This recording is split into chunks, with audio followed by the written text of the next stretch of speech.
Card था उसको बर्बाद करते हैं। उसमें देखें तो पहले हड़ताल करने के लिए 14 दिन का नोटिस पीरियड केवल उन इंडस्ट्री को देना पड़ता था जो पब्लिक गुड में लगी हुई हैं, जैसे रेलवे, बिजली।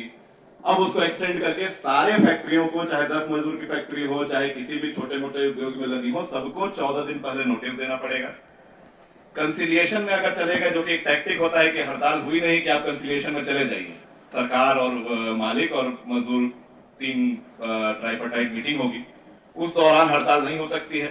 और जो फैसला आएगा, ऑर्डर आएगा, अगर वो आपके खिलाफ भी आता है, तब भी मजदूर फैसला आने के 60 दिन बाद तक भी कोई हड़ताल नहीं कर सकते हैं। हड़ताल करना गैरकानूनी हो जाएगा।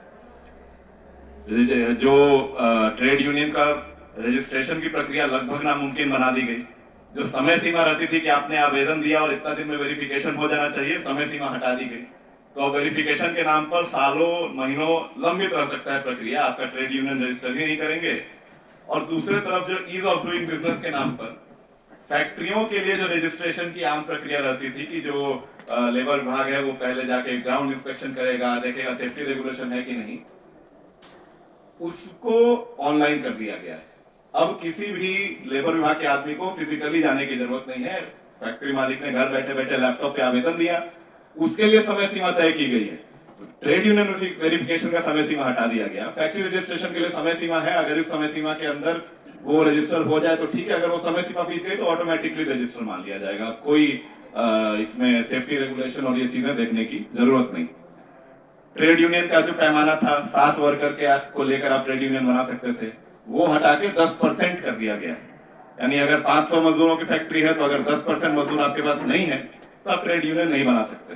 तो जो अलग अलग विचारधाराओं, अलग अलग इंटरेस्ट को लेकर एक ही फैक्ट्री में, एक ही इंडस्ट्री में तमाम ट्रेड यूनियन काम करते थे, जिसका पैमाना था कि आप 7 मजदूर आपके साथ है तो आप ट्रेड यूनियन बनाइए, उसको हटा दिया गया है। ट्रेड यूनियन बनाना और मुश्किल हो जाएगा। और ये जो गैरकानूनी हड़तालों की बात हो रही है कि 60 दिन बाद, 14 दिन पहले, इसको अगर ब्रेक किया जाता है तो पहले कुछ नॉमिनल फाइन लगाते थे, उस नॉमिनल फाइन को बढ़ा के अब मिनिमम फाइन 10-10 हजार और प्रति वर्कर, केवल एक यूनियन पे लगेगा ऐसा नहीं, प्रति वर्कर 10-10 हजार फाइन, जो लाखों तक जा सकता है एक यूनियन के लिए। और साथ में यूनियन को एक गैरकानूनी हड़ताल में, अवैध हड़ताल में मदद करने वाले लोगों पर भी फाइन।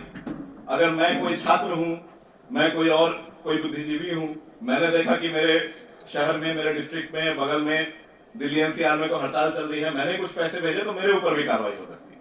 और ये सहयोग का डेफिनेशन क्या होगा? मैंने फेसबुक पे कोई पोस्ट लिख दी कि ये हड़ताल जो हो रही है सही हो रही है, सरकार गलत कर रही है, मालिक गलत कर रहे हैं, उसको भी सहयोग में माना जा सकता है।